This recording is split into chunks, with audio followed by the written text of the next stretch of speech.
nosso terceiro vídeo da série sobre História Constitucional Brasileira, História do Constitucionalismo Brasileiro. E esse nosso vídeo aqui é para falar da nossa terceira Constituição, a terceira Constituição da história do Brasil, que é a Constituição de 1934.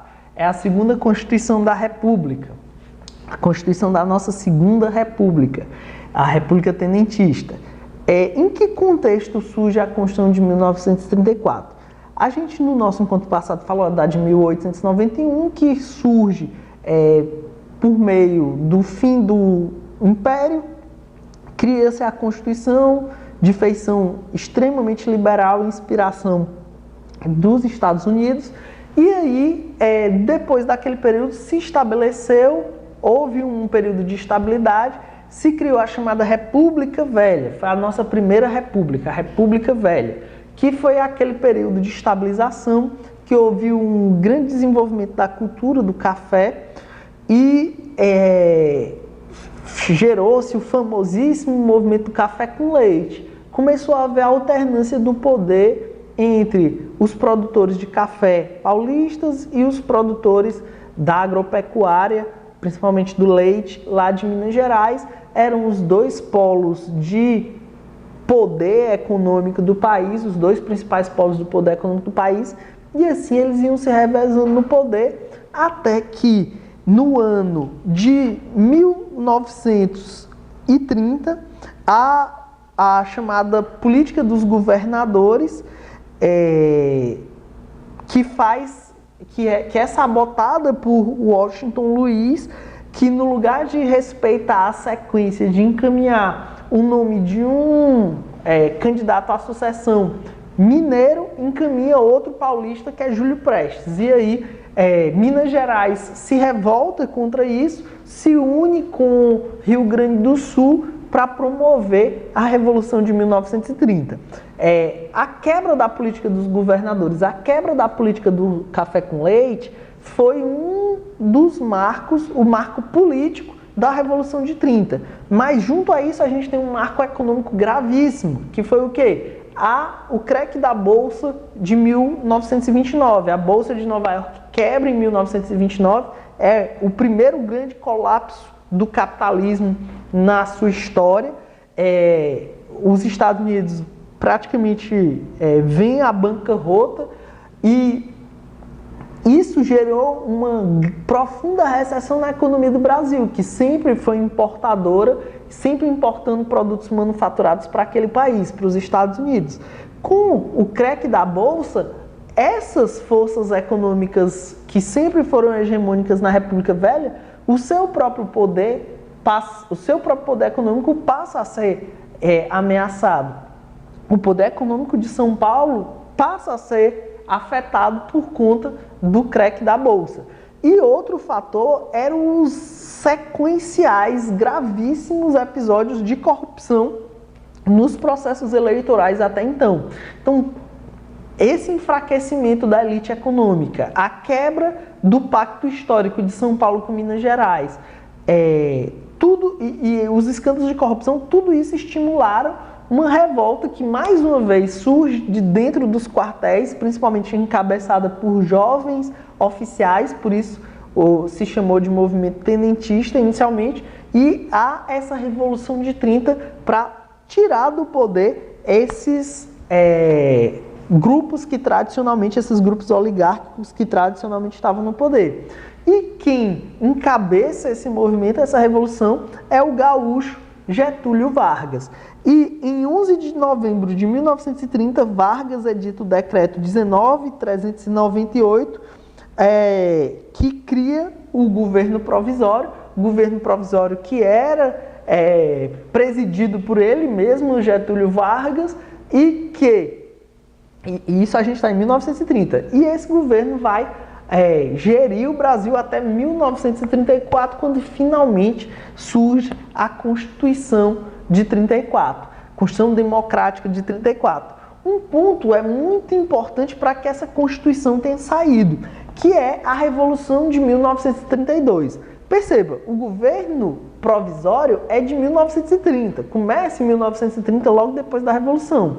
Convenhamos que não precisa 4 anos para estabilizar politicamente o país, não um país que não estava passando por nenhum conflito armado ou coisa do tipo, como o Brasil. Mas era interesse desse governo provisório que não tivesse Constituição mesmo, porque aí eles iam governando por meio de decretos. Vargas, depois, no suceder da história, acabou mostrando sua face tirânica, e a gente vai ver que isso tem repercussões, inclusive, com a Constituição de 1937, que vem logo na sequência.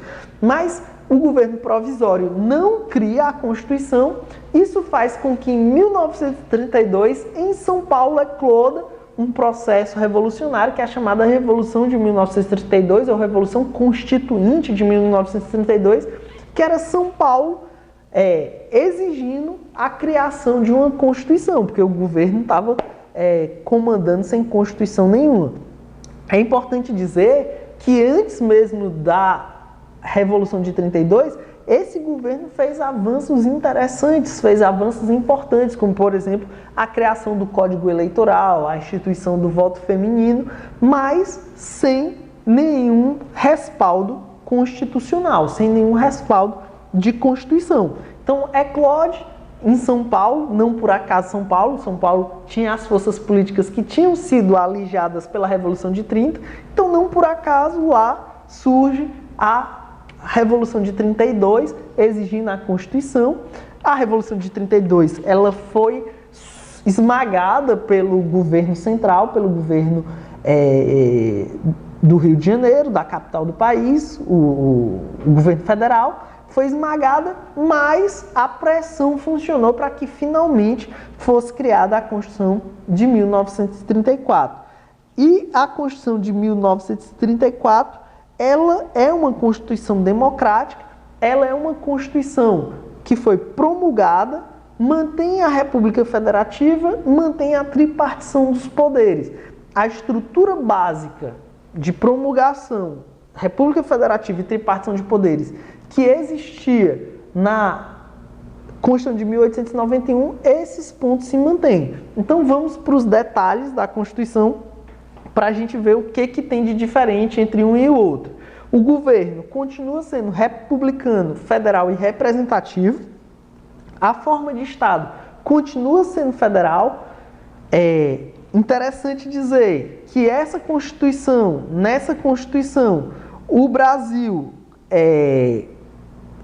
o artigo 1º vai falar que continua sendo Estados Unidos do Brasil, está no próprio preâmbulo que fala: nós, os representantes do povo brasileiro, reunidos em Assembleia Nacional Constituinte, para o fim de estabelecer um regime democrático destinado a garantir a liberdade, assegurar a justiça, engrandecer a nação e preservar a paz, decretamos e promulgamos a seguinte Constituição da República dos Estados Unidos do Brasil. Então a gente continua a se chamar de Estados Unidos do Brasil, nos termos do preâmbulo. Então, a gente continua a ser uma República Federativa dos Estados Unidos do Brasil. Chefia de Estado, chefia de governo, continuam concentrados no presidente da República. Até aqui nada mudou. Não temos religião oficial e a capital continua sendo o Rio de Janeiro, mas agora começa a ser chamada de Distrito Federal. É na Constituição de 1934 que surge o termo Distrito Federal, que nós adotamos até os dias de hoje. Então, aquela ideia de município neutro deixa de existir. Organização dos poderes mantém a estrutura de executivo, legislativo e judiciário. Então, até agora a gente viu que pouquíssimo mudou da estrutura geral em relação à Constituição de 1891. O legislativo bicameral, dividido em Câmara dos Deputados e Senado Federal, sufrágio direto, mandato dos deputados, aqui uma mudança significativa. Aqui o mandato dos deputados passa a ser de 4 anos, instituindo o prazo de mandato que nós adotamos até hoje. E o de senadores para 8 anos. Agora, 2 grandes inovações da Constituição de 1934 que vem justamente responder àquela demanda social que existia por menos corrupção no processo eleitoral, que é a instituição do voto feminino, foi criado o voto feminino no texto da Constituição. No texto da Constituição de 1891 não falava de voto feminino. O Código Eleitoral cria o voto feminino e o voto feminino é positivado no texto da Constituição de 1934. E cria-se, justamente evitando combater o voto de cabresto, que era um típico voto da corrupção, do coronelismo que existia na época da República Velha, surge o voto secreto, que também é chamado de voto australiano, porque foi na Austrália o primeiro lugar que se instituiu o voto secreto. O Poder Judiciário continua tendo um STF, mas aqui o número de ministros do STF baixa de 15 para 11, a Constituição continua rígida e o catálogo de direitos fundamentais é aprimorado. Essa Constituição de 1934, e isso é muito importante, ela vem criar um catálogo de direitos sociais no Brasil, que foi uma marca do governo Vargas, criou legislação trabalhista, criou legislação previdenciária, aprimorou muito os direitos sociais. E isso se deveu ao período. O período era um período de criação do chamado Estado de Bem-Estar Social, ou Welfare State. A Constituição Brasileira de 1934 ela foi muito influenciada pela Constituição Mexicana de 1917, que foi a primeira Constituição a criar esse modelo de Estado de Bem-Estar Social. Um Estado que intervém na economia quando é necessário, um Estado que intervém na propriedade quando é necessário, que estimula a reforma agrária, que garante direitos trabalhistas, que garante direitos previdenciários. Então, o texto da Constituição de 1964 traz muitos direitos sociais, por inspiração da Constituição Mexicana de 17 e a Constituição Alemã de 1919. E uma outra inspiração da Constituição Mexicana de 1917, que aprimora o catálogo de direitos fundamentais, é a criação do mandado de segurança, inspirada no chamado Judício de Amparo da Constituição Mexicana de 1917. E outro remédio constitucional que é criado pela Constituição de 1974 é a ação popular. A ação popular é criada aqui dentro da Constituição de 1934. Tá ok? Galera, dito isso, fica delineada aqui as características básicas da Constituição de 1934. Lembrando que com relação ao com relação ao controle de constitucionalidade, não há inovações ainda nesse momento. Continuamos tendo um controle difuso de constitucionalidade no modelo norte-americano, tá ok? Agora sim, dito isso, está delineado aí os pontos mais importantes da Constituição de 1934 para vocês. E aí, resta falar de como essa Constituição vem a óbito, e isso ocorre graças ao surgimento da Constituição de 1937. Mas isso a gente vê no nosso próximo vídeo. Valeu!